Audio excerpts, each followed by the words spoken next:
Mohammed Najib அவர்களை வேலைக்கு அழைக்கிறேன். இங்கதான் இருக்காங்க. இடி தரேன். அல்ஹம்துலில்லாஹி ரப்பில் ஆலமீன் வல் ஆகிபத்து லில் முத்தகீன் வலா உத்வான இல்லா அலல் ஸாலிமீன் வஸ்ஸலாத்து வஸ்ஸலாமு அலா அஷ்ரஃபில் அன்பியாஇ வல் முர்ஸலீன் வ அலா ஆலிஹி வ ஸஹ்பிஹி அஜ்மஈன். என் அன்புள்ள சமுதாயத்திற்கு அஸ்ஸலாமு அலைக்கும் வ ரஹ்மத்துல்லாஹி வ பரகாத்துஹு. சலாமெனும் கருணையும் சலாமெனும் சாந்தியும் நமது நாயகம் ஸல்லல்லாஹு அலைஹி வஸல்லம் அவர்களின் மீதும் அவர்களை அப்படியே பின்பற்றிய சத்திய சஹாபாக்கள், தாபிஈன், தபர் தாபிஈன்கள், அவுலியாக்கள், நாதாக்கள், ஷுஹதாக்கள் ஆகிய அமர்ந்திருக்கும் அனைவர்களின் மீதும் என்றென்றும் மற்றாமல் இன்று நிலவட்டுமாக என்று துவா செய்தவனாக எனது சிற்றுரையை ஆரம்பம் செய்கிறேன். எனக்கு கொடுக்கப்பட்டுள்ள தலைப்பு என் பெயர் மக்தப். இஸ்லாம் தோன்றியதே நானும் தோன்றிவிட்டேன். என்னை தெரியாத மூத்த இஸ்லாமியர் யாரும் இருக்க முடியாது. காரணம், எல்லோரும் என் மடியில் தவழ்ந்து குர்ஆன் மற்றும் தீனார் படித்தவர்கள் தான். அவர்கள் தான் இன்று நடமாடும் இஸ்லாமாக கொள்கையாளிகளாக வலம் வருகின்றனர். அவர்களின் நலவழி ஆசைப்படுகிறேன். காரணம், என் செல்வங்கள் அல்லவா, கியாமத்தில் என் மடியில் பயின்றதற்காக சாட்சி சொல்ல போகிறேன் அல்லவா. ஆனந்தப்படுகிறேன், மகிழ்ச்சி பெருக்கில் ஆனந்த கண்ணீர் வடிக்கிறேன். என் பிள்ளைகள் குர்ஆனின் படி வாழ்ந்தார்கள், நபியோடையில் நடந்தார்கள், ஒற்றுமையாக இருந்தார்கள். அல்லாஹ்வின் அச்சம் அவர்களது உள்ளத்தில் ஊறி போயிருந்ததால் எந்த ஒரு தவறையும் புரிந்து செய்ய மாட்டார்கள்.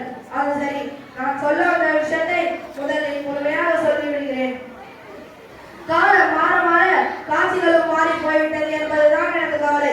விரிவாக சொல்லணுமா? தயவு செய்து நான் சொல்ல வேண்டிய விஷயத்தை நேரம் ஒதுக்கி கேளுங்கள். உங்களெல்லாம் என்னிடம் படித்த பிள்ளைகளின் வீட்டிற்கு செல்லும் போதெல்லாம் ஃபஜருக்கு பின் யாசீன், மஹரிபுக்கு பின் வாக்கியா ஓதும் சத்தம் கேட்கும். நான் மிகவும் ஆனந்தம் அடைவேன். ஆஹா, என்ன அருமை! நான் சொல்லிக் கொடுத்த ஹதீஸ் படி முறையாக அமல் செய்கிறார்களே என்று பூரிப்படைந்தேன். ஆனால் சமீப காலங்களில் அந்த சத்தத்தை எல்லாம் அதிகம் கேட்க முடியவில்லை. ஏன், வெட்கத்தை விட்டு சொல்வதானால் அந்த சத்தத்தை எல்லாம் கேட்பதே இல்லை. ஃபஜருக்கு பின்னும் மஹரிபுக்கு பின்னும் டிவி சீரியலின் சத்தம் கேட்கிறது. வீட்டுக்கோளோடும் ஹோம் தியேட்டரின் அதிபயங்கர இசையின் சத்தம் வீதியில் செல்வோரின் காதை பிளக்கிறது. அஸ்தகுஃபிருல்லாஹ், என் பிள்ளைகளின் மனம் குர்ஆனின் இசையை கேட்பதல்லவா? அது ஏன் இப்படி மாறிவிட்டது? ஷைத்தான் என் பிள்ளைகளை இப்படி கெடுத்து விட்டானே என்று மனதிற்குள் புலம்ப ஆரம்பித்தேன். அந்த புலம்பலிலிருந்து வெளிவருவதற்குள் என் மீது அடுத்தடுத்து இலிகள் விழுந்து என் மண்டையையும் மனதையும் பிளந்து விட்டன. என் கவலைக்கான காரணத்தை சொல்கிறேன், செவித்தாழ்ந்து கேளுங்கள். கிபி 1900 வரை என் பிள்ளைகள் எனக்கு முக்கியத்துவம் அளித்து உலக கல்வியை 2ஆம் பட்சமாக ஒதுக்கி வைத்தனர். முஸ்லிம்கள் அனைவரும் அரபி பாஷா என்ற பெயரில் செயல்பட்டு வந்து எனது அண்ணனிடம் நான் படித்தார். அங்கு எனது அண்ணன் குர்ஆன், ஹதீஸ், ஃபிக்ஹ் போன்றவற்றை அசல்பானமாகவும் கணிதம், வரலாறு போன்றவற்றை துணைபானமாகவும் கற்றுக் கொடுத்து வந்தார். சிலர் என்னிடம் பயிர் வந்தனர். இந்நிலையில் இந்தியாவில் ஆங்கிலேயர் ஆட்சி நிகழ்ந்திருந்த சமயமானதால் மெக்காலே பிரபு என்ற ஆங்கிலேயர் ஆங்கிலம், கணிதம், அறிவியல், சமூக அறிவியல் என்ற பாடத்திட்டத்தை மெக்காலே கல்வி திட்டம் என்ற பெயரால் இந்தியாவில் அறிமுகப்படுத்தினார். இதில் படித்தவர்களுக்கு அரசாங்க வேலை என்று அறிவித்தார். காலங்கள் சில கடந்தன. என் பிள்ளைகளின் வீட்டுக்கு 2வது ஆபத்து நெருங்கியது. மெட்ரிகுலேஷன் பாடத்திட்டம் துவங்கினார்கள். அப்போது என் பிள்ளைகள் மெட்ரிக் பாடத்தின் ஈர்ப்பில் என்னை மறந்தார்கள். ஸ்கூலுக்கு வந்தார்கள். யா அல்லாஹ், என் பிள்ளைகளை என்னை புறக்கணித்து விட்டார்களே என்று கதறினேன். அப்போது யாரும் என்னை கண்டுகொள்ளவில்லை.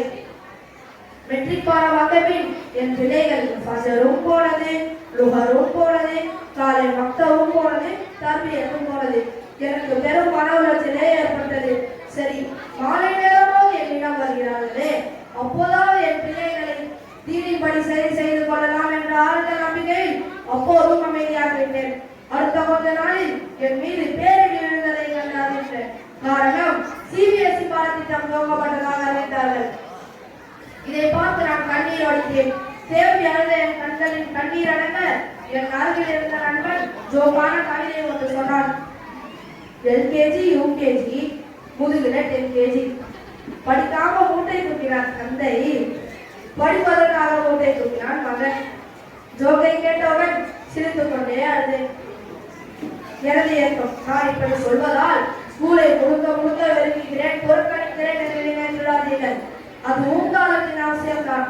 ஆனால் என்னை அனாதையாக்கிவிட்டு தற்காலிகளுக்காக மட்டும் பாடுபட்டு வறுமையுக்காக சிபாரிசு செய்ய கூட அவள் இல்லாத அனாதையாக்கிவிடுவீர்களோ என்றுதான் நான் அதிகம் பயப்படுகிறேன்.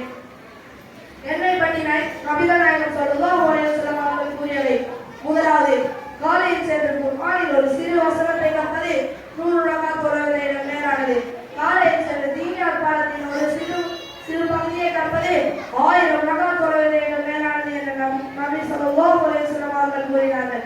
இரண்டாவது, தீனை கற்கும் இடத்தில் அல்லது கற்பிக்கும் இடத்தில் எவர் பள்ளிவாசல் செல்வாரோ அவருக்கு ஹஜ் செய்வதற்கு சமமான நன்மை கிடைக்கும். மூன்றாவது, எந்த உள்ளத்தில் குர்ஆனின் எந்த பகுதியும் மனப்பாடமில்லையோ அது பாழடைந்த வீடை போன்றாகும். நான்காவது, ஒரு தந்தை தன் மகனுக்கு நல்லொழுக்கத்தை விட சிறந்த பரிசு தர முடியாது. ஐந்தாவது, ஒரு மனிதன் இழந்துவிட்டால் 3 காரியங்களை தவிர ஏனைய அமல்களின் நன்மை தொடர் முடிந்துவிடுகிறது. முதலாவது, நிரந்தரமாக மக்கள் பயன்பெறும்படியான தர்மம். இரண்டாவது, மக்கள் பயன்பெற்றுக் கொண்டே இருக்கும்படியான கல்வி. மூன்றாவது, அவருக்கு துவா செய்யும் நல்ல பிள்ளைகள். ஆறாவது, ஒவ்வொரு முஸ்லிம்களின் மீதும் மார்க்க கல்வியை கற்பது கட்டாய கடமையாகும்.